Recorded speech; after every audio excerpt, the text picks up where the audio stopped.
सतनाम वाहिगुरु साहिब जी।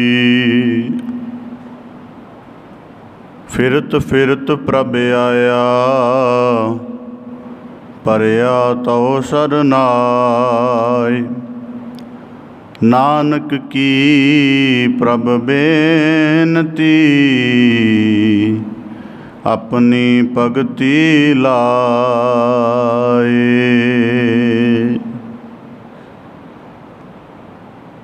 अब हम चले ठाकुर पहहार,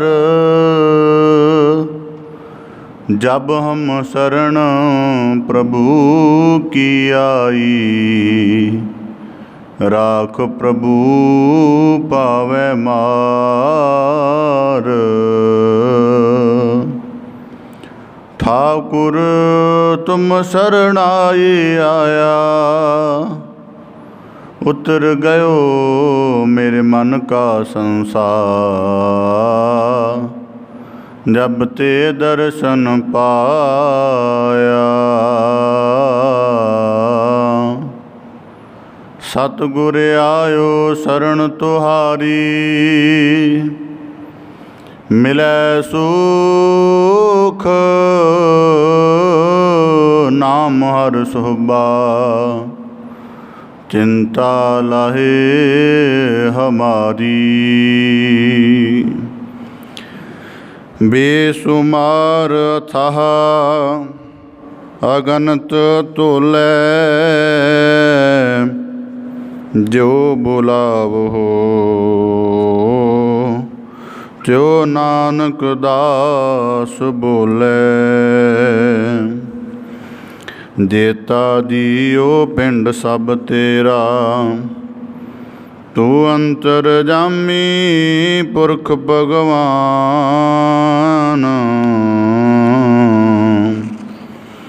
दासन दास कहे जन नानक, जेहा तू कराई तेहा हो करी वख्यान। सतनाम वाहिगुरु साहिब जी। हे प्राणनाथ गोबिंद है, कृपा निधान जगद गुरो। हे प्राणनाथ गोबिंद है, कृपा निधान जगद गुरो।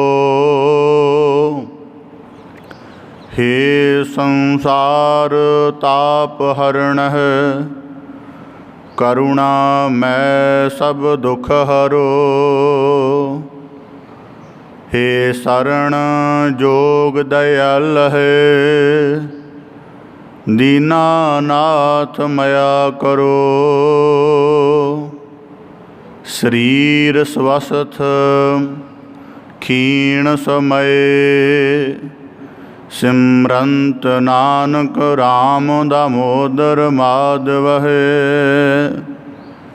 शरीर स्वस्थ क्षीण समय, सिमरंत नानक राम दामोदर माधव है। वाहिगुरु जी का खालसा, वाहिगुरु जी की फतेह। धन धन सतगुरु गुरु गरीब निवाज पतित पावन भगत वशल किरपा निधान सतगुरु श्री गुरु ग्रंथ साहिब जी दीन दयाल पातशाह। तिन्हां दी अपार मेहरामत है, दया बख्शिश है, जो सतगुरु साहिब जी ने सानू सब नूं अपनी पावन पवित्र हजूरी दे विच सतसंगत रूप विच जुड़ बैठ के पावन बाणी दे अभ्यास द्वारा अपने मन बुद्ध चित सुरत दी समुचे जीवन दी ਨਿਰਮਲ ਕਾੜਤ ਕੱਢਣ ਦਾ ਅਵਸਰ ਬਖਸ਼ਿਸ਼ ਕਰਕੇ ਨਿਹਾਲ ਕੀਤਾ ਹੈ। ਆਪ ਜੀ ਸਤਿਗੁਰੂ ਕੀ ਬਖਸ਼ਿਸ਼ ਨੂੰ ਕੀਰਤਨ ਰੂਪ ਦੇ ਵਿੱਚ ਸ਼ਰਵਣ ਕਰਕੇ ਮਾਨਣ ਦਾ, ਪ੍ਰਾਪਤ ਕਰਨ ਦਾ ਯਤਨ ਕਰ ਰਹੇ ਸੀ। ਸਤਿਗੁਰੂ ਸਾਹਿਬ ਜੀ ਬਾਣੀ ਦੇ ਅੰਤਰਗਤ ਬਖਸ਼ਿਸ਼ ਕਰਦੇ ਹਨ, ਠਾਕੁਰ ਤੁਮ ਸਰਨਾਈ ਆਇਆ, ਉੱਤਰ ਗਇਓ ਮੇਰੇ ਮਨ ਕਾ ਸੰਸਾ, ਜਬ ਤੇ ਦਰਸ਼ਨ ਪਾਇਆ। ਸੰਸਾਰ ਦੇ ਬੇਅੰਤ ਜੀਵ ਆਪੋ ਆਪਣੇ ਇਸ਼ਟ ਦੀ ਅਕਾਲ ਪੁਰਖ ਸਰੂਪ ਤਸੱਵਰ ਕਰਕੇ ਆਰਾਧਨਾ ਕਰਦੇ ਹਨ, ਆਪਣੀ ਵਿਸ਼ਵਾਸ ਭਾਵਨਾ ਦ੍ਰਿੜ ਕਰਕੇ ਪ੍ਰੀਤ ਪ੍ਰਗਟਾਉਂਦੇ ਹਨ। ਇਸੇ ਪ੍ਰਕਾਰ ਇੱਕ ਸਿੱਖ ਦਾ ਜਾਗਿਆ ਹੋਇਆ ਜੀਵਨ ਜਦੋਂ ਉਹਨੂੰ ਗੁਰੂ ਸ਼ਰਨ ਦਾ ਹੀ ਯਾਦ ਆਉਂਦੀ ਹੈ ਤਾਂ ਉਹ ਗੁਰੂ ਸ਼ਰਨ ਦੀ ਵਿਆਪਕਤਾ ਨੂੰ, ਉਹਦੀ ਵਿਸ਼ਾਲ ਮਹੱਤਤਾ ਨੂੰ, ਉਹਦੇ ਮਹਾਂਪ੍ਰਭਾਵ ਨੂੰ ਸਮਝ ਕੇ ਜਦ ਸਤਿਗੁਰੂ ਦੀ ਸ਼ਰਨ ਆਉਂਦਾ ਹੈ ਤਾਂ ਸਤਿਗੁਰੂ ਸਾਹਿਬ ਜੀ ਕਹਿੰਦੇ, ਉੱਤਰ ਗਇਓ ਮੇਰੇ ਮਨ ਕਾ ਸੰਸਾ, ਜਬ ਤੇ ਦਰਸ਼ਨ ਪਾਇਆ। ਹੁਣ ਗੁਰਬਾਣੀ ਦੇ ਵਿੱਚ ਸੰਸੇ ਦਾ ਭਾਵ ਹੈ ਦੁਚਿੱਤੀ ਰਹਿਣੀ, ਬੇਯਕੀਨੀ ਜੇ ਰਹਿਣਾ।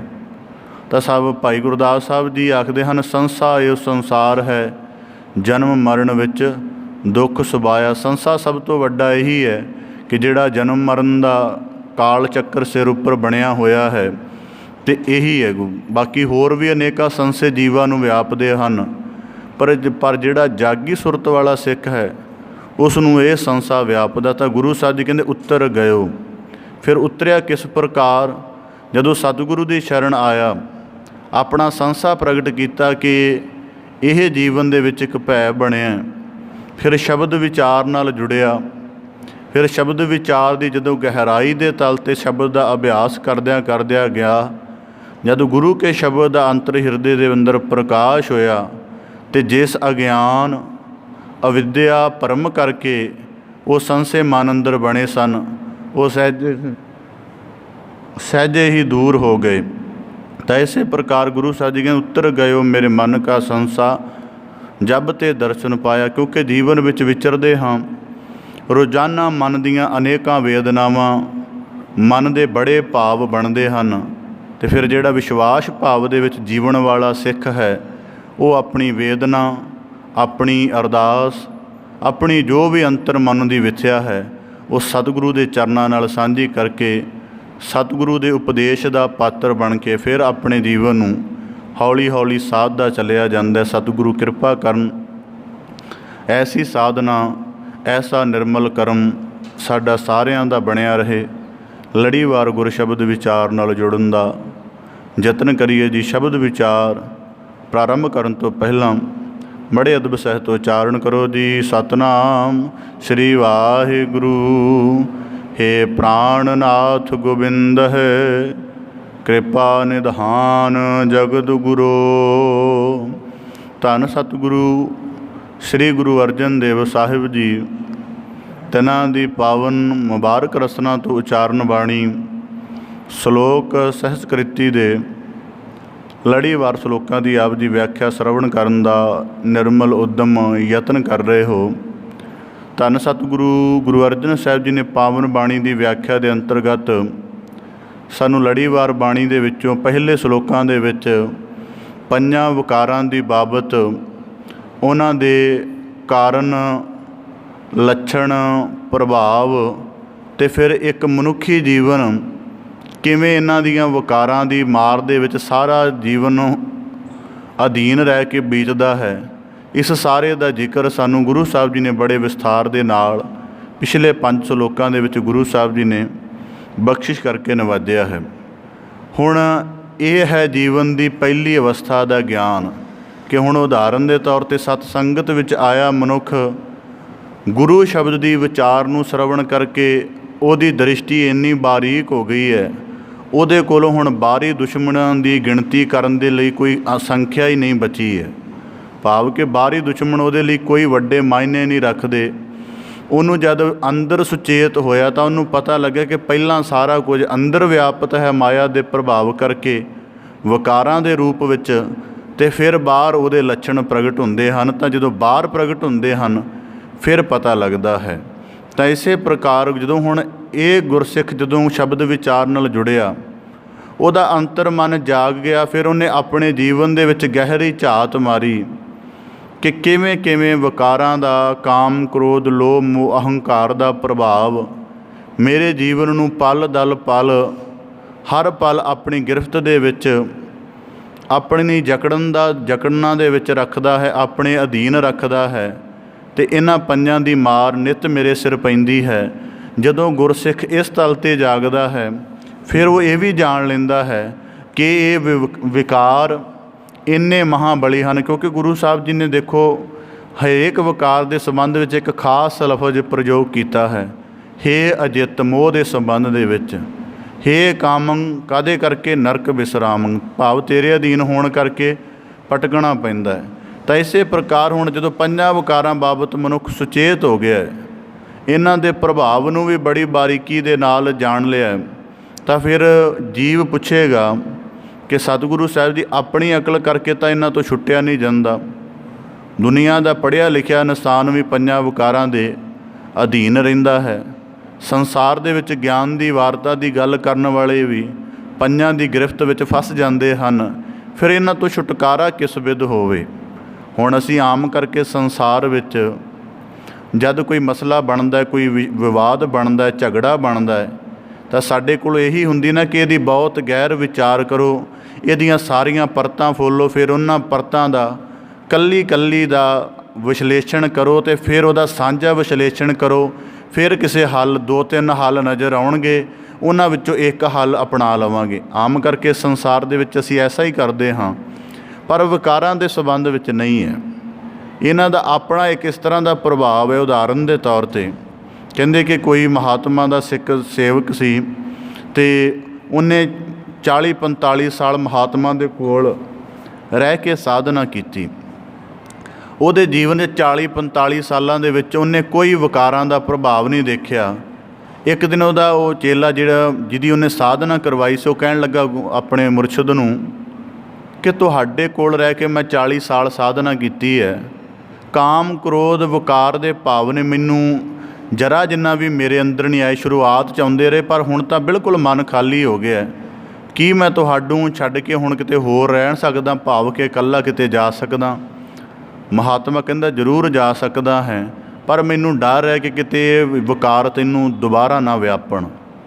ਤਾਂ ਉਹ ਕਹਿਣ ਲੱਗਾ ਐਸੀ ਗੱਲ ਨਹੀਂ ਹੋਏਗੀ ਕਿ ਮਤਲਬ 40 ਸਾਲ ਮੈਂ ਸਾਧਨਾ ਕੀਤੀ, ਵਿਕਾਰ ਨਹੀਂ ਮੈਨੂੰ ਠੱਗ ਸਕਦੇ, ਮੈਂ ਬਿਲਕੁਲ ਸਾਧਿਆ ਹੋਇਆ ਆਪਣੇ ਮਨ, ਬੁੱਧ, ਚਿੱਤ, ਸੁਰਤ ਨੂੰ।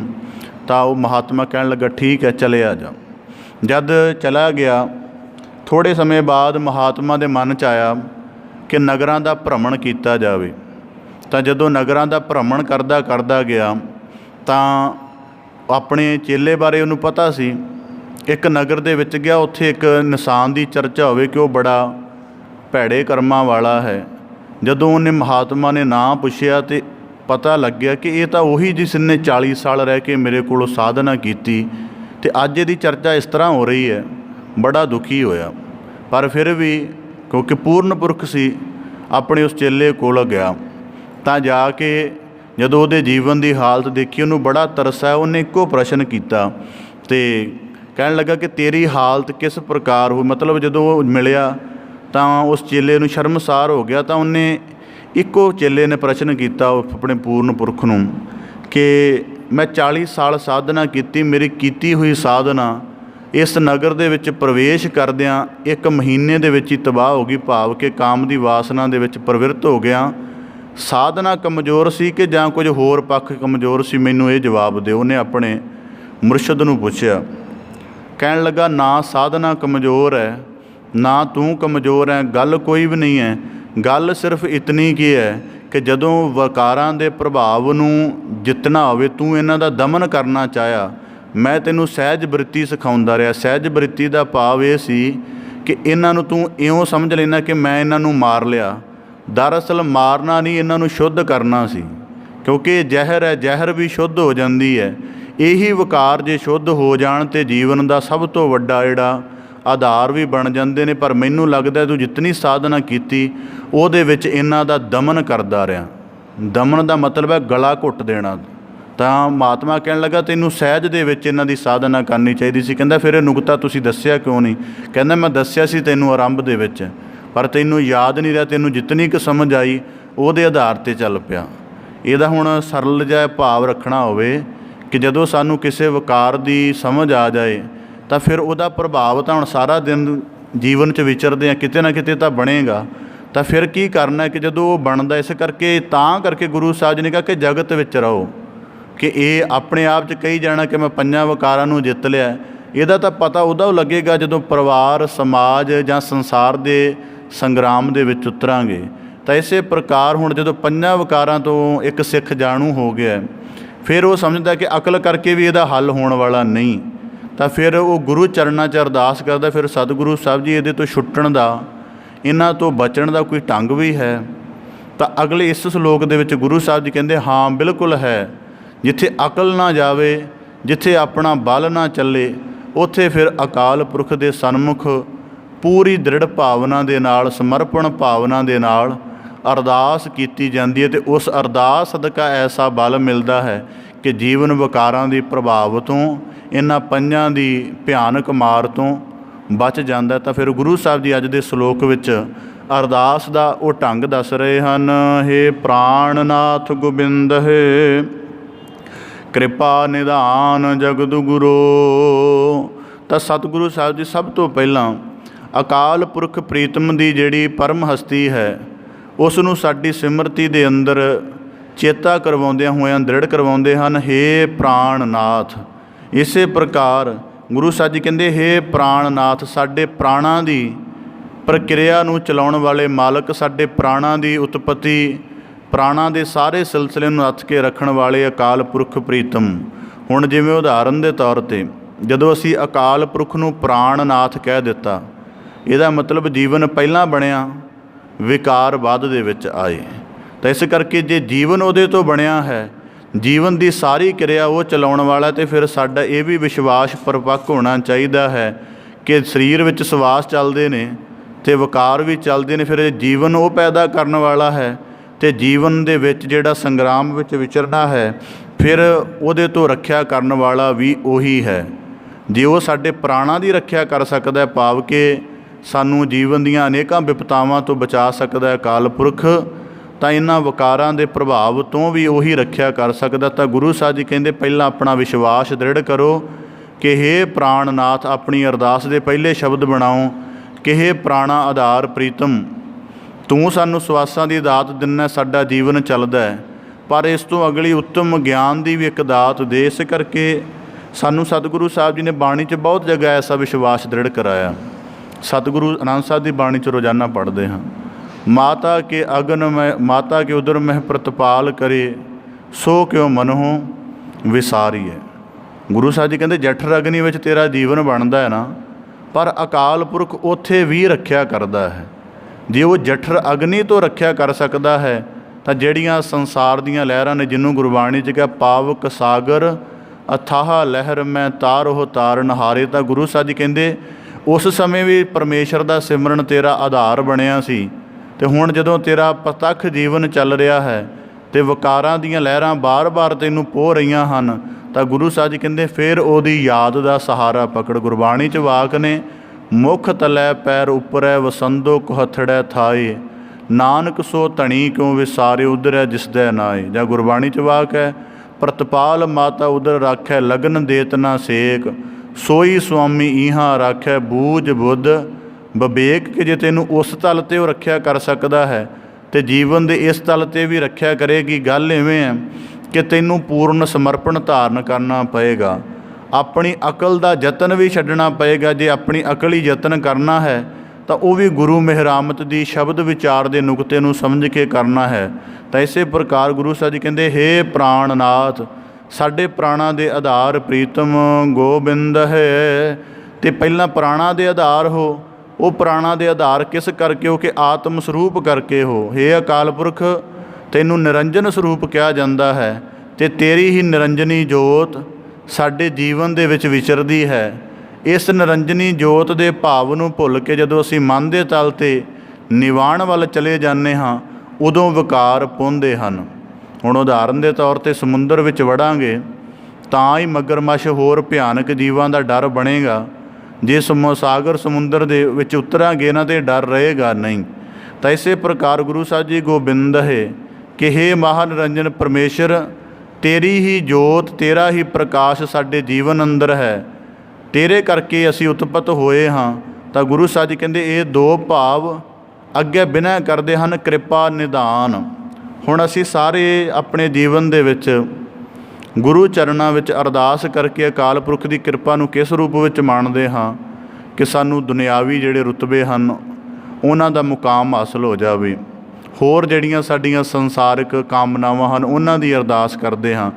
ਤਾਂ ਗੁਰੂ ਸਾਹਿਬ ਜੀ ਕਹਿੰਦੇ ਜੇ ਉਸ ਰੂਪ ਦੇ ਵਿੱਚ ਸਮਰੱਥ ਹੈ ਤਾਂ ਕਿਰਪਾ ਨਿਧਾਨ ਇਸ ਰੂਪ ਦੇ ਵਿੱਚ ਵੀ ਹੈ ਕਿ ਉਹ ਵਿਕਾਰਾਂ ਦੇ ਸਗਲੇ ਜਕੜਨਾਂ ਤੋਂ ਤੇਰਾ ਛੁਟਕਾਰਾ ਕਰਵਾ ਸਕਦਾ। ਤਾਂ ਗੁਰੂ ਸਾਹਿਬ ਜੀ ਕਹਿੰਦੇ ਜਗਤ ਗੁਰੂ, ਸਾਰੇ ਸੰਸਾਰ ਦਾ ਗੁਰ ਸਰੂਪ ਪ੍ਰਤਪਾਲਣਾ ਕਰਨ ਵਾਲਾ ਉਹ ਪਰਮੇਸ਼ਰ ਹੈ। ਇਸ ਪ੍ਰਕਾਰ ਸ਼ਲੋਕ ਦੀ ਪਹਿਲੀ ਪੰਕਤੀ ਦੇ ਵਿੱਚ ਗੁਰੂ ਸਾਹਿਬ ਜੀ ਨੇ ਅਕਾਲ ਪੁਰਖ ਦੇ ਗੁਣ ਦ੍ਰਿੜ ਕਰਵਾ ਕੇ ਉਹਦੇ ਗੁਣਾਂ ਨੂੰ ਕਿਸ ਪ੍ਰਕਾਰ ਚਿੰਤਨ ਕਰਕੇ ਆਪਣੇ ਹਿਰਦੇ ਅੰਦਰ ਵਸਾਉਣਾ ਹੈ। ਗੁਰੂ ਸਾਹਿਬ ਜੀ ਕਹਿੰਦੇ ਇਸ ਪ੍ਰਕਾਰ ਕਰੋ, ਹੇ ਸੰਸਾਰ ਤਾਪ ਹਰਣ ਹੈ, ਕਰੁਣਾ ਮੈਂ ਸਭ ਦੁੱਖ ਹਰੋ। ਹੁਣ ਅਕਾਲ ਪੁਰਖ ਦੀ ਹਸਤੀ ਦਾ ਜਿਹੜਾ ਸਰੂਪ ਹੈ ਉਹ ਮਨੁੱਖ ਦੀ ਸੁਰਤ ਅੰਦਰ ਵਸ ਗਿਆ ਅਤੇ ਹੁਣ ਉਹ ਆਪਣੀ ਅਰਦਾਸ ਕਿਵੇਂ ਗੁਰੂ ਚਰਨਾਂ ਸਾਹਮਣੇ ਪ੍ਰਗਟ ਕਰਦਾ ਹੈ। ਗੁਰੂ ਸਾਹਿਬ ਜੀ ਸ਼ਬਦ ਵਰਤਦੇ ਹਨ, ਹੇ ਸੰਸਾਰ। ਜਦੋਂ ਅਸੀਂ ਸੰਸਾਰਿਕ ਤਲ 'ਤੇ ਜਿਉਂਦੇ ਹਾਂ ਤਾਂ ਗੁਰੂ ਸਾਹਿਬ ਜੀ ਕਹਿੰਦੇ ਤਾਪ ਹਰਣ ਹੈ। ਉਦੋਂ ਹੀ ਤਿੰਨ ਪ੍ਰਕਾਰ ਦੇ ਤਾਪ, ਜਿਹਨੂੰ ਆਦ ਵਿਆਦ ਅਤੇ ਉਪਾਦ ਕਿਹਾ ਜਾਂਦਾ ਕਿ ਮਾਨਸਿਕ ਚਿੰਤਾਵਾਂ, ਸਰੀਰਕ ਕਸ਼ਟ, ਤਾਂ ਇਸੇ ਪ੍ਰਕਾਰ ਅਚਨ ਚੇਤਨ ਪੈਣ ਵਾਲੇ ਵਿਘਨ। ਗੁਰੂ ਸਾਹਿਬ ਜੀ ਕਹਿੰਦੇ ਹੇ ਸੰਸਾਰ ਤਾਪ ਹਰਣ ਹੈ। ਇਸੇ ਪ੍ਰਕਾਰ ਤਿੰਨ ਤਾਪ ਤਾਂ ਇਹ ਮੰਨੇ ਜਾਂਦੇ ਹਨ। ਦੂਜੇ ਪਾਸੇ ਜਿਵੇਂ ਗੁਰਬਾਣੀ ਦੇ ਸਤਿਗੁਰੂ ਸਾਹਿਬ ਜੀ ਵਾਕ ਫਰਮਾਉਂਦੇ ਹਨ ਕਿ ਆਸਾੜ ਤਪੰਦਾ ਤਿਸ ਲਗੈ ਹਰ ਨਾਹੋ ਨਾ ਜਿੰਨਾ ਪਾਸ। ਇਸੇ ਪ੍ਰਕਾਰ ਜਿਨ੍ਹਾਂ ਦਾ ਹਿਰਦਾ ਗੁਰਬਾਣੀ ਦੇ ਨਾਲ, ਸ਼ਬਦ ਦੇ ਨਾਲ ਨਹੀਂ ਜੁੜਿਆ ਹੋਇਆ, ਉਹ ਇਹਨਾਂ ਤਿੰਨਾਂ ਤਾਪਾਂ ਤੋਂ ਇਲਾਵਾ ਪੰਜ ਵਿਕਾਰ, ਆਸਾ, ਮਨਸਾ, ਵਾਸ਼ਨਾ, ਤ੍ਰਿਸ਼ਨਾ, ਈਰਖਾ ਆਦਿਕ ਦੀ ਅਗਨ ਦੇ ਵਿੱਚ ਹਰ ਵੇਲੇ ਜਲਦੇ ਰਹਿੰਦੇ ਹਨ। ਤਾਂ ਗੁਰੂ ਸਾਹਿਬ ਜੀ ਕਹਿੰਦੇ ਹੇ ਸੰਸਾਰ ਮਾਲਕ, ਜਦੋਂ ਤੇਰੇ ਸੰਸਾਰ ਦੇ ਵਿੱਚ ਪ੍ਰਵਿਰਤ ਹੁੰਦੇ ਹਾਂ ਇਹ ਸਾਰੇ ਤਾਪ ਸਾਨੂੰ ਆ ਵਿਆਪਦੇ ਹਨ। ਭਾਵ ਕਿ ਤ੍ਰਿਸ਼ਨਾ ਦੀ ਅਗਨ ਬਲਦੀ ਰਹਿੰਦੀ ਹੈ, ਆਸਾ ਮਨਸਾ ਦੀ ਧੂਣੀ ਮਗਦੀ ਰਹਿੰਦੀ ਹੈ, ਵਿਕਾਰਾਂ ਦੀ ਜਿਹੜੀ ਤ੍ਰਿਪਤੀ ਹੋ ਜਾਵੇ ਇਹਦਾ ਜਿਹੜਾ ਸੇਕ ਬਲਦਾ ਰਹਿੰਦਾ। ਤਾਂ ਗੁਰੂ ਸਾਹਿਬ ਜੀ ਕਹਿੰਦੇ ਹੇ ਸੰਸਾਰ ਤਾਪ ਹਰਨ। ਇਸੇ ਕਰਕੇ ਗੁਰਬਾਣੀ 'ਚ ਵਾਕ ਹੈ, ਤੀਨੇ ਤਾਪ ਨਿਵਾਰਨ ਹਾਰਾ, ਦੁੱਖ ਹੰਤਾ ਸੁਖ ਰਾਸ। ਹੁਣ ਦੂਜੀ ਗੱਲ, ਸਰੀਰਕ ਤਲ 'ਤੇ ਮਨੁੱਖ ਦਾ ਤਾਪਮਾਨ ਵਧਿਆ ਹੋਵੇ ਬੰਦੇ ਨੂੰ ਝੱਟ ਪਛਾਣ ਹੋ ਜਾਂਦੀ ਹੈ। ਆਪਣੇ ਸਰੀਰ ਨੂੰ ਆਪ ਹੀ ਮੱਥੇ ਆਦਿਕ ਨੂੰ ਛੋਹ ਕੇ ਮਨੁੱਖ ਸਮਝ ਲੈਂਦਾ ਕਿ ਆਮ ਸਧਾਰਨ ਤਲ ਨਾਲੋਂ ਮੇਰਾ ਤਾਪਮਾਨ ਵਧਿਆ ਅਤੇ ਮੈਨੂੰ ਬੁਖਾਰ ਦੀ ਹਾਲਤ ਹੈ। ਇਹ ਹਰੇਕ ਮਨੁੱਖ ਨੂੰ ਮਹਿਸੂਸ ਹੋ ਜਾਂਦੀ ਹੈ। ਪਰ ਜਿਹੜਾ ਗੁਰੂ ਸ਼ਬਦ ਵਿਚਾਰ ਨਾਲ ਜਾਗਦਾ ਹੈ ਉਹਨੂੰ ਪਤਾ ਲੱਗ ਜਾਂਦਾ ਕਿ ਮੇਰੇ ਮਨ ਨੂੰ ਵੀ ਤਾਪ ਕਿਸ ਪ੍ਰਕਾਰ ਦਾ ਚੜਿਆ ਹੋਇਆ ਹੈ। ਤਾਂ ਗੁਰੂ ਸਾਹਿਬ ਜੀ ਕਹਿੰਦੇ ਫਿਰ ਐਸੇ ਗੁਰਸਿੱਖ ਅਰਦਾਸ ਕਰਦੇ ਹਨ ਕਿ ਵਿਕਾਰਾਂ ਦਾ ਤਾਪ ਤਾਂ ਹਰ ਵੇਲੇ ਚੜਿਆ ਰਹਿੰਦਾ। ਤਾਂ ਗੁਰੂ ਸਾਹਿਬ ਜੀ ਕਹਿੰਦੇ ਤਾਪ ਹਰਣ ਹੈ। ਹੇ ਮਾਲਕ, ਸੰਸਾਰ ਦੇ ਵਿੱਚ ਜਿਤਨੇ ਤਾਪ ਹਨ ਤੂੰ ਉਹਨਾਂ ਸਾਰਿਆਂ ਨੂੰ ਦੂਰ ਕਰਨ ਵਾਲਾ। ਇਸੇ ਕਰਕੇ ਗੁਰਬਾਣੀ 'ਚ ਵਾਕ ਹਨ, ਚੰਦਨ ਚੰਦ ਨ ਸਰਦ ਰੁੱਤ, ਮੂਲ ਨ ਮਿਟੇ ਘਾਮ, ਸੀਤਲ ਥੀਵੈ ਨਾਨਕਾ ਜਪੰਦਣੋ ਹਰ ਨਾਮ, ਤਾਪ ਪਾਪ ਵਿਨਸੇ ਤੇ ਪਏ ਗਏ ਆਰੋਗ। ਤਾਂ ਇਸੇ ਪ੍ਰਕਾਰ ਗੁਰੂ ਸਾਹਿਬ ਜੀ ਕਹਿੰਦੇ ਤਾਪ ਹਰਣ ਹੈ। ਸਾਡੇ ਸਾਰੇ ਵਿਕਾਰਾਂ ਦੇ ਤਾਪ ਦੇ ਪ੍ਰਭਾਵ ਨੂੰ ਮਾਲਕ ਹਰਨ ਵਾਲਾ ਹੈ। ਕਰੁਣਾ ਮੈਂ ਸਭ ਦੁੱਖ ਹਰੋ, ਕਿ ਸਾਡੀ ਇਹਨਾਂ ਮਾਇਆ ਦੇ ਪ੍ਰਭਾਵ ਸਾਹਮਣੇ ਕੋਈ ਹਸਤੀ ਨਹੀਂ ਹੈ। ਕਰੁਣਾ ਕਰਕੇ ਭਾਵੇਂ ਕਿ ਅਸੀਂ ਇਹਨਾਂ ਤੋਂ ਪਾਰ ਪਾਉਣ ਦਾ ਕੋਈ ਯਤਨ ਨਾ ਵੀ ਕਰੀਏ, ਪਰ ਤੇਰੀ ਕਰੁਣਾ ਸਾਡੇ ਉੱਪਰ ਬਣੀ ਰਹੇ ਤਾਂ ਅਸੀਂ ਇਹਨਾਂ ਵਿਕਾਰਾਂ ਦੇ ਪ੍ਰਭਾਵ ਤੋਂ ਸਹਿਜੇ ਹੀ ਬਚ ਸਕਦੇ ਹਾਂ। ਹੇ ਸਰਨ ਜੋਗ ਦਇਆਲ ਹੈ, ਦੀਨਾ ਨਾਥ ਮਇਆ ਕਰੋ। ਤਾਂ ਹੁਣ ਪਹਿਲੇ ਦੋ ਪੰਕਤੀਆਂ ਦੇ ਵਿੱਚ ਦੋ ਨੁਕਤੇ ਸਪਸ਼ਟ ਕਰ ਦਿੱਤੇ ਹਨ ਕਿ ਪਹਿਲਾਂ ਅਕਾਲ ਪੁਰਖ ਦਾ ਸਰੂਪ ਨੂੰ ਕਿਸ ਪ੍ਰਕਾਰ ਮਨੁੱਖ ਨੇ ਚਿਤਵਣਾ ਹੈ, ਫਿਰ ਆਪਣੀ ਵੇਦਨਾ ਕਿਸ ਰੂਪ ਦੇ ਵਿੱਚ ਸਾਂਝੀ ਕਰਨੀ ਹੈ। ਕਿ ਵੇਦਨਾ ਸਾਂਝੀ ਕਰਨੀ ਹੈ ਕਿ ਇਹਨਾਂ ਪੰਜਾਂ ਤੋਂ ਜੀਵ ਦਾ ਛੁਟਕਾਰਾ ਹੋ ਜਾਏ। ਤਾਂ ਹੁਣ ਤੀਜੀ ਪੰਕਤੀ ਦੇ ਵਿੱਚ ਗੁਰੂ ਸਾਹਿਬ ਜੀ ਉਸ ਭਰੋਸੇ ਨੂੰ ਬਿਲਕੁਲ ਦ੍ਰਿੜ ਕਰਨ ਦਾ ਨੁਕਤਾ ਦੱਸਦੇ ਹਨ। ਹੇ ਸਰਣ ਜੋਗ, ਸੰਸਾਰ ਦੇ ਕਿਸੇ ਡਾਕਟਰ ਕੋਲ ਚਲੇ ਜਾਓ, ਉਹਨੂੰ ਕਹੋ ਕਿ ਮੈਂ ਕਾਮ ਦੀ ਵਾਸਨਾ ਤੋਂ ਪੀੜਤ ਹਾਂ ਤਾਂ ਮੇਰਾ ਇਲਾਜ ਕਰ ਦੇ। ਉਹ ਸੁਝਾਅ ਤਾਂ ਦੇ ਸਕਦਾ ਹੈ ਪਰ ਇਲਾਜ ਨਹੀਂ ਕਰ ਸਕਦਾ। ਕਦੀ ਕੋਈ ਇਸ ਤਰ੍ਹਾਂ ਦਾ ਹੌਸਪੀਟਲ ਨਹੀਂ ਦੇਖਿਆ ਕਿ ਜਿੱਥੇ ਲਿਖਿਆ ਹੋਵੇ ਕਿ 5 ਵਿਕਾਰਾਂ ਦਾ ਇਲਾਜ ਕੀਤਾ ਜਾਂਦਾ ਹੈ, ਤਸੱਲੀ ਬਖਸ਼ ਇਲਾਜ ਕੀਤਾ ਜਾਂਦਾ ਹੈ। ਇਸ ਤਰ੍ਹਾਂ ਦਾ ਕੋਈ ਹਸਪਤਾਲ ਨਹੀਂ ਦੇਖਿਆ। ਇਹੋ ਜਿਹਾ ਹਸਪਤਾਲ ਕੇਵਲ ਸਤ ਸੰਗਤ ਹੀ ਹੈ, ਜਿੱਥੇ ਜਾ ਕੇ ਮਨੁੱਖ ਦੀ ਆਪਣੇ ਅੰਤਰ ਆਤਮੇ ਦੇ ਵਿੱਚ ਝਾਤ ਵੱਜਦੀ ਹੈ ਅਤੇ ਉਹਨੂੰ ਖੁਦ ਨੂੰ ਪਤਾ ਲੱਗਦਾ ਹੈ। ਇਸੇ ਪ੍ਰਕਾਰ ਤਾਂ ਗੁਰੂ ਸਾਹਿਬ ਜੀ ਕਹਿੰਦੇ ਹੇ ਸਰਣ ਜੋਗ। ਮਤਾ ਇਹ ਜਿਵੇਂ ਉਦਾਹਰਨ ਦੇ ਤੌਰ 'ਤੇ ਮਨੁੱਖ ਸਮਝਦਾ ਕਿ ਅਕਲ ਕਰਕੇ ਬੜੇ ਮਸਲੇ ਹੱਲ ਹੁੰਦੇ ਨੇ ਅਤੇ ਮੈਂ ਇਹਨਾਂ 5 ਵਿਕਾਰਾਂ ਦੇ ਬਾਰੇ ਵਿਸਥਾਰ ਵਿੱਚ ਜਾਣ ਲਵਾਂ, ਮੈਨੂੰ ਜਾਣਨ ਦੇ ਨਾਲ ਹੀ ਛੁਟਕਾਰਾ ਹੋ ਜਾਏਗਾ। ਹੁਣ ਉਦਾਹਰਨ ਦੇ ਤੌਰ 'ਤੇ ਵਿਕਾਰ ਅਤੇ ਜਿਹੜਾ ਨਸ਼ੇ ਵਾਲਾ ਬੰਦਾ, ਉਹਦੀ ਇੱਕੋ ਹਾਲਤ ਹੈ। ਨਸ਼ੇ ਵਾਲਾ ਬੰਦਾ ਜਦ ਨਸ਼ਾ ਗ੍ਰਹਿਣ ਕਰਦਾ ਹੈ, ਉਹਨੂੰ ਵੀ ਪਤਾ ਕਿ ਇਹਦੇ ਉੱਪਰ ਲਿਖਿਆ ਹੋਇਆ ਕਿ ਹਾਨੀਕਾਰਕ ਹੈ, ਪਰ ਫਿਰ ਵੀ ਉਹ ਗ੍ਰਹਿਣ ਕਰਦਾ। ਕਿਉਂ? ਅਕਲ ਨੇ ਤਾਂ ਨਿਰਣਾ ਕਰ ਦਿੱਤਾ ਕਿ ਹਾਨੀਕਾਰਕ ਹੈ, ਪਰ ਜੀਵਨ ਦੇ ਵਿੱਚ ਜਿਹੜਾ ਉਹ ਨਸ਼ੇ ਦਾ ਪ੍ਰਭਾਵ ਹੈ ਉਹ ਅਕਲ ਨੂੰ ਵੀ ਪਿੱਛੇ ਛੱਡ ਜਾਂਦਾ ਹੈ। ਤਾਂ ਇਸੇ ਪ੍ਰਕਾਰ ਗੁਰੂ ਸਾਹਿਬ ਜੀ ਕਹਿੰਦੇ ਜਿਹੜਾ ਵਿਸ਼ਿਆਂ ਦਾ ਪ੍ਰਭਾਵ ਹੈ, ਮਨੁੱਖ ਨੂੰ ਪਤਾ ਲੱਗ ਜਾਏ ਕਿ ਇਹਨਾਂ ਵਿਕਾਰਾਂ ਕਰਕੇ ਜੀਵਨ ਵਿੱਚ ਇਤਨਾ ਮੈਲ ਵੱਧ ਜਾਂਦੀ ਹੈ, ਕਹਿੰਦੇ ਪਤਾ ਵੀ ਹੁੰਦਾ ਤਾਂ ਵੀ ਮਨੁੱਖ ਉਹਨਾਂ ਦੇ ਵੱਲ ਜਾਂਦਾ। ਤਾਂ ਕਰਕੇ ਗੁਰਬਾਣੀ ਦੇ ਸਤਿਗੁਰੂ ਸਾਹਿਬ ਜੀ ਨੇ ਕਿਹਾ ਸੁੰਦਰ ਸੁਗਰ ਸਰੂਪ ਸਿਆਣੇ ਪੰਚੋ ਹੀ ਮੋਹੇ ਸ਼ਲੀਰੇ। ਪਤਾ ਹੈ ਮੈਨੂੰ ਕਿ ਕ੍ਰੋਧ ਕਿਵੇਂ ਪ੍ਰਭਾਵ ਪਾਉਂਦਾ ਹੈ, ਪਰ ਫਿਰ ਵੀ ਕ੍ਰੋਧ ਦੇ ਅਧੀਨ ਹੁੰਦਾ ਹਾਂ। ਪਤਾ ਹੈ ਕਿ ਅਹੰਕਾਰ ਦੇ ਵਸ ਕਿਵੇਂ ਮਨੁੱਖ ਝੂਮਦਾ ਹੈ ਨਸ਼ੇ ਵਿੱਚ ਆ ਕੇ, ਤਾਂ ਵੀ ਅਹੰਕਾਰ ਸਵਾਰ ਰਹਿੰਦਾ। ਤਾਂ ਗੁਰੂ ਸਾਹਿਬ ਜੀ ਕਹਿੰਦੇ ਹੇ ਸਰਣ ਜੋਗ, ਕਿਉਂਕਿ ਮਾਲਕ ਮਾਇਆ ਤੇਰੀ ਪੈਦਾ ਕੀਤੀ ਹੈ ਅਤੇ ਇਹ ਸਾਰੇ ਮਾਇਆ ਦੇ ਅੱਗੇ ਨਿੱਕੇ ਢੰਗ ਹਨ। ਇਸ ਕਰਕੇ ਹੇ ਸਰਣ ਜੋਗ, ਉਸ ਗੁਰ ਪਰਮੇਸ਼ਰ ਤੋਂ ਬਿਨਾਂ ਦੂਜਾ ਕੋਈ ਨਹੀਂ ਹੈ ਜਿਹੜਾ ਸਾਡੀ ਵਿਕਾਰਾਂ ਦੇ ਆਲਮ ਤੋਂ ਰੱਖਿਆ ਕਰ ਸਕੇ। ਕਿਉਂਕਿ ਮਾਇਆ ਉਹਦੀ ਉਤਪਤ ਕੀਤੀ ਹੋਈ ਹੈ ਅਤੇ ਉਸ ਮਾਇਆ ਦੇ ਸੰਗਰਾਮ ਵਿੱਚ ਉਸ ਨੇ ਸਾਨੂੰ ਆਪਣੀ ਜੋਤ ਸਰੂਪ ਵਾਲੀ ਬਖਸ਼ਿਸ਼ ਦੇ ਕੇ ਉਤਾਰਿਆ ਹੋਇਆ ਹੈ। ਤਾਂ ਗੁਰੂ ਸਾਹਿਬ ਜੀ ਕਹਿੰਦੇ ਹੇ ਸਰਣ ਜੋਗ, ਸਭ ਤੋਂ ਪਹਿਲਾਂ ਮਾਇਆ ਉਤਪਤੀ ਕਰਨ ਉਹ ਵਾਲਾ ਹੈ, ਫਿਰ ਮਾਇਆ ਦੇ ਪ੍ਰਭਾਵ ਤੋਂ ਰੱਖਿਆ ਕਰਨੇ ਵਾਲਾ ਜਿਹੜਾ ਤੱਤ ਗਿਆਨ ਹੈ। ਤਾਂ ਗੁਰੂ ਸਾਹਿਬ ਜੀ ਕਹਿੰਦੇ ਹੇ ਸਰਣ ਜੋਗ, ਉਹ ਵੀ ਗੁਰੂ ਚਰਨਾਂ ਦੇ ਵਿੱਚੋਂ ਹੀ ਮਿਲ ਸਕਦਾ। ਤਾਂ ਗੁਰੂ ਸਾਹਿਬ ਜੀ ਕਹਿੰਦੇ ਹੇ ਸਰਣ ਜੋਗ ਦਇਆਲ ਹੈ, ਭਾਵ ਕਿ ਦਇਆ ਕਰਨ ਵਾਲਾ ਮਾਲਕ ਸਰੂਪ ਇਹ ਨਹੀਂ ਵਿਚਾਰਦਾ ਕਿ ਜੀਵਨ ਕਿਸ ਪ੍ਰਕਾਰ ਦਾ ਹੈ। ਹੁਣ ਅਜਾਮਲ ਵਰਗੇ ਜਿਨ੍ਹਾਂ ਦਾ ਗੁਰਬਾਣੀ ਜ਼ਿਕਰ ਆਉਂਦਾ ਹੈ, ਬੜੇ ਵੱਡੇ ਵਿਦਵਾਨ ਸਨ, ਪਰ ਕਾਮ ਦੀ ਵਾਸਨਾ ਦੇ ਵਿੱਚ ਪ੍ਰਵਿਰਤ ਹੋ ਗਏ, ਸਾਰਾ ਜੀਵਨ ਮਲੀਨਤਾ ਦੇ ਨਾਲ ਭਰ ਗਿਆ। ਤਾਂ ਹੁਣ ਜਦੋਂ ਅਜਾਮਲ ਸਦਾ ਹੀ ਇਸ ਚਿੰਤਾ ਦੇ ਵਿੱਚ ਰਹਿੰਦਾ ਸੀ ਕਿ ਮੈਂ ਚੰਗਾ ਭਲਾ ਵਿਦਵਾਨ ਬ੍ਰਾਹਮਣ ਸਾਂ, ਕਿੱਥੇ ਮੇਰਾ ਜੀਵਨ ਵਾਸਨਾ ਦੇ ਵਿੱਚ ਲਿਪਤ ਹੋ ਗਿਆ। ਫਿਰ ਇਸ ਗੱਲ ਦੀ ਰੋਜ਼ਾਨਾ ਮਾਨਸਿਕ ਤੌਰ 'ਤੇ ਬੋਝ ਦਾ ਸਾਹਮਣਾ ਕਰਦਾ ਸੀ। ਆਖਰ ਇੱਕ ਦਿਨ ਮਹਾਤਮਾ ਦੀ ਸੰਗਤ ਪ੍ਰਾਪਤ ਹੋਈ, ਪੂਰਨ ਪੁਰਖਾਂ ਦਾ ਸੰਗ ਪ੍ਰਾਪਤ ਹੋਇਆ। ਤਾਂ ਕਹਿਣ ਲੱਗਾ ਕਿ ਮੈਨੂੰ ਢੰਗ ਦੱਸੋ, ਜਿਹੜੀ ਸਮੁੱਚੇ ਜੀਵਨ ਦੇ ਵਿੱਚ ਵਿਕਾਰਾਂ ਕਰਕੇ ਮੈਲ ਉਤਰ ਗਈ ਹੈ, ਇਹਦੇ ਤੋਂ ਛੁਟਕਾਰਾ ਕਿਵੇਂ ਸੰਭਵ ਹੋਵੇ। ਤਦ ਉਹਨਾਂ ਮਹਾਤਮਾ ਦੇ ਉਸ ਸਮੇਂ ਉਹਦਾ ਛੋਟਾ ਪੁੱਤਰ ਸੀ, ਕਹਿਣ ਲੱਗੇ ਜਿਹੜਾ ਤੇਰੇ ਘਰ ਅਗਲਾ ਪੁੱਤਰ ਹੋਏਗਾ ਉਹਦਾ ਨਾਮ ਨਾਰਾਇਣ ਰੱਖ ਦੇਈਂ। ਹੁਣ ਆਮ ਕਰਕੇ ਸੁਭਾਵਿਕ ਅਸੀਂ ਜਾਣਦੇ ਹਾਂ, ਪੁੱਤਰ ਦੇ ਨਾਲ ਮੋਹ ਸੀ, ਛੋਟੇ ਪੁੱਤਰ ਕਰਕੇ ਵਧੀਕ ਸੀ। ਜੇ ਅੰਤ ਸਮੇਂ ਜੀਵਨ ਖਤਮ ਹੋਣ ਵਾਲਾ ਸੀ, ਜੀਵਨ ਦੀ ਲੀਲਾ ਸਿਮਟਣ ਵਾਲੀ ਸੀ, ਉਸ ਸਮੇਂ ਆਪਣੇ ਪੁੱਤਰ ਨੂੰ ਨਾਰਾਇਣ ਕਹਿ ਕੇ ਆਵਾਜ਼ ਮਾਰਦਾ ਰਿਹਾ।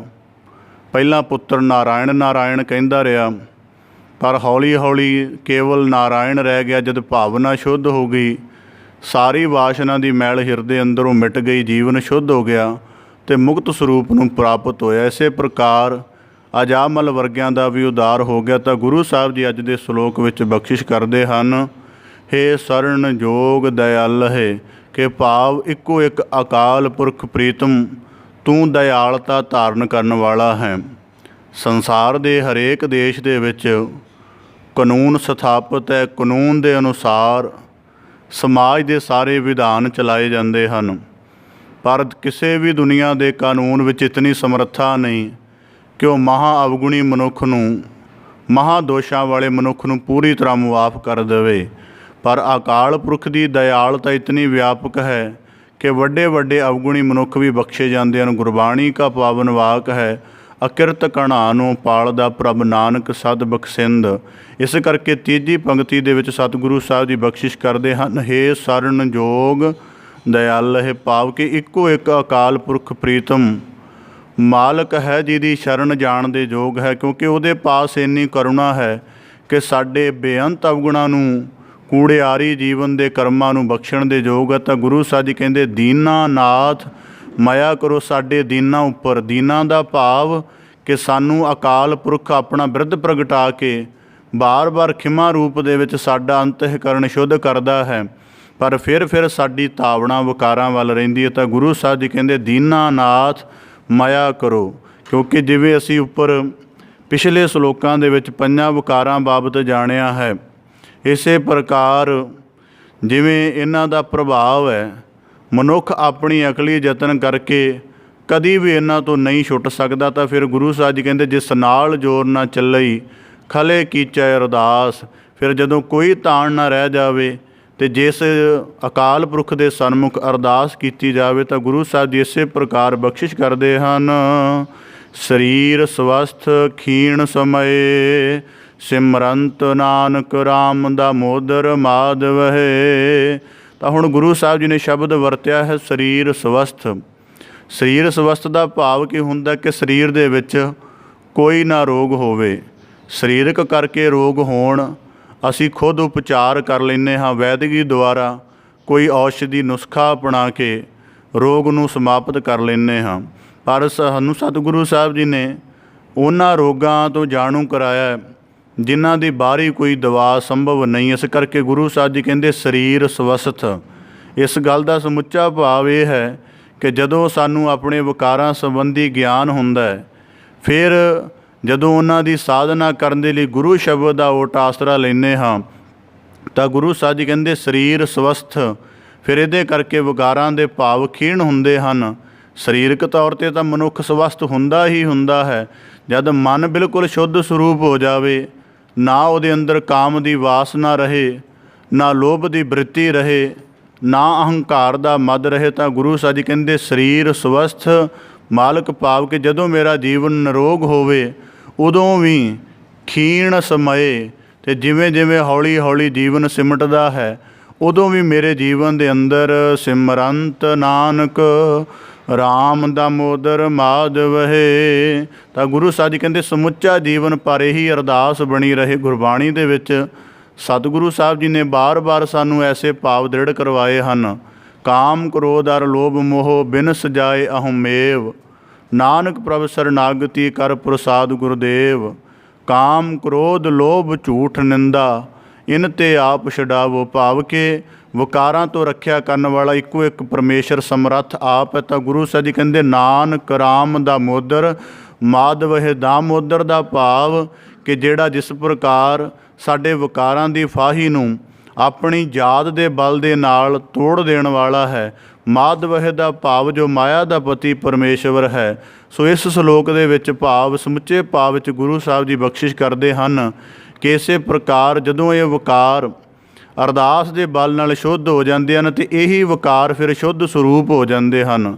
कहते किसी महात्मा दे कोल एक उहदा साधक बड़ा चिर साधना करते रहे, जदों कोई दूजा मुरीद उहदे कोल आया तो उन्हें आके पुछया कि जे तुहाडे इस मुरीद ने अपने जीवन च विकारां नूं किवें खत्म कीता, तो वह महात्मा कहण लगा इसनूं खुद ही पुछ लै।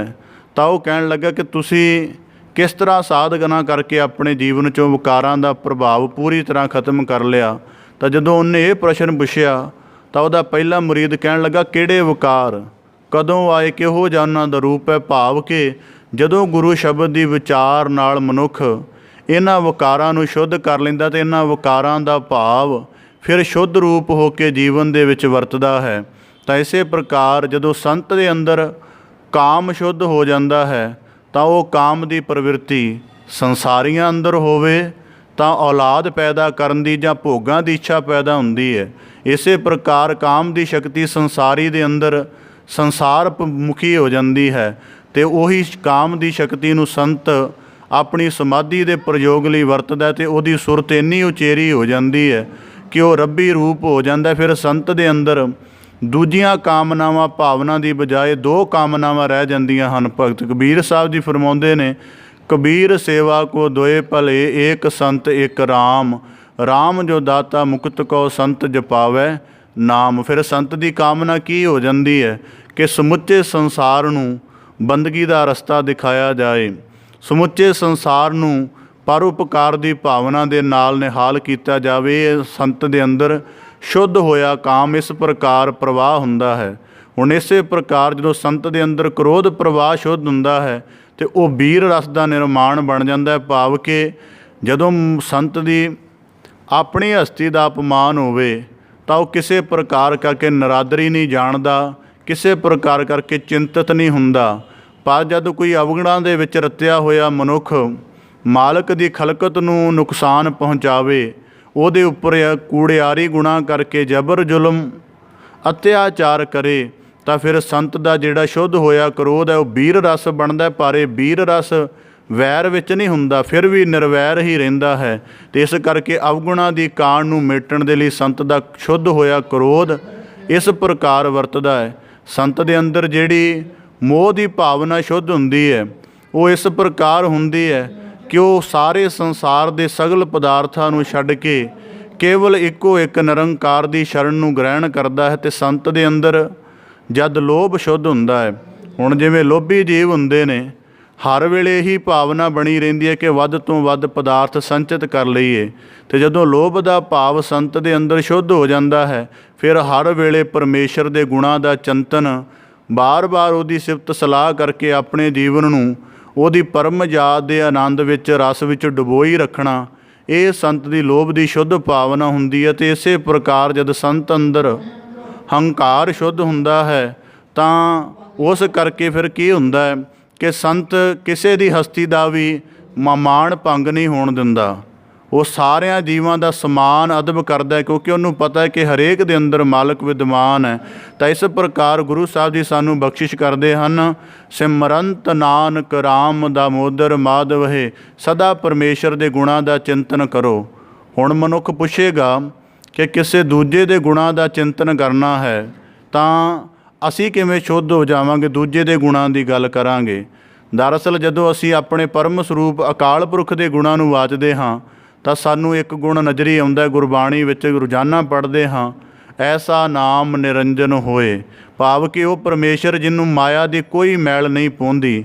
ਤਾਂ ਇਸੇ ਪ੍ਰਕਾਰ ਜਦੋਂ ਉਹਦੇ ਇਸ ਗੁਣ ਨੂੰ ਵਾਚਾਂਗੇ, ਸਾਡੇ ਅੰਦਰ ਇੱਕ ਜਗਿਆਸਾ ਪੈਦਾ ਹੋਏਗੀ ਕਿ ਜੇ ਅਸੀਂ ਉਹਦੇ ਤੋਂ ਪੈਦਾ ਹੋਏ ਹਾਂ, ਜਿਹੜਾ ਮਹਾ ਨਿਰਮਲ ਹੈ, ਉਹਦੇ ਤੋਂ ਪੈਦਾ ਹੋਣ ਵਾਲੇ ਅਸੀਂ ਮੈਲੇ ਕਿਵੇਂ ਹੋ ਗਏ। ਤਾਂ ਇਸੇ ਕਰਕੇ ਸਮਾਜ ਦੇ ਵਿੱਚ ਜਦ ਕੋਈ ਬੱਚਾ ਕਿਸੇ ਕਿਰਦਾਰ ਕਰਕੇ ਥੋੜ੍ਹਾ ਘਾਟ ਵਾਲਾ ਨਜ਼ਰੀ ਆਵੇ ਤਾਂ ਸਿਆਣੇ ਮਨੁੱਖ ਉਹਦੇ ਕਿਰਦਾਰ ਨੂੰ ਠੀਕ ਕਰਨ ਦੇ ਲਈ ਇੱਕ ਜੁਗਤੀ ਵਰਤਦੇ ਨੇ।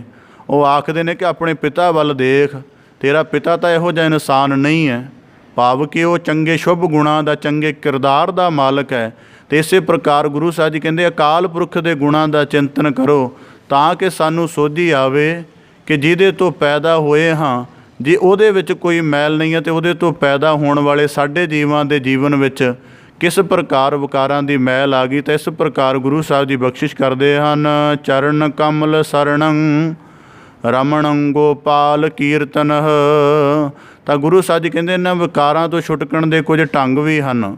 ਸਭ ਤੋਂ ਪਹਿਲਾਂ ਮਨ ਦੇ ਤਲ 'ਤੇ ਵਿਆਪਦੇ ਹਨ ਤਾਂ ਕੀਤਾ ਕੀ ਜਾਵੇ ਕਿ ਮਨ ਨੂੰ ਗੁਰੂ ਸ਼ਬਦ ਦੀ ਪ੍ਰੀਤ ਦੇ ਨਾਲ ਜੋੜਿਆ ਜਾਵੇ। ਹੁਣ ਜਿਵੇਂ ਉਦਾਹਰਨ ਦੇ ਤੌਰ 'ਤੇ ਕੋਈ ਜਗ੍ਹਾ ਖੁੱਲ੍ਹੀ ਪਈ ਹੋਵੇ ਤਾਂ ਫਿਰ ਉਸ ਖੁੱਲ੍ਹੀ ਜਗ੍ਹਾ ਨੂੰ ਦੇਖ ਕੇ ਦੂਜਿਆਂ ਨੂੰ ਕੀ ਯਾਦ ਆਉਂਦਾ ਹੈ ਕਿ ਇੱਥੇ ਕੁਝ ਨਾ ਕੁਝ ਕਰ ਲਈਏ, ਹੋਰ ਨਹੀਂ ਤਾਂ ਆਪਣਾ ਕੂੜਾ ਕਰਕਟ ਆਦਿਕ ਹੀ ਸੁੱਟਣਾ ਸ਼ੁਰੂ ਕਰ ਦਈਏ।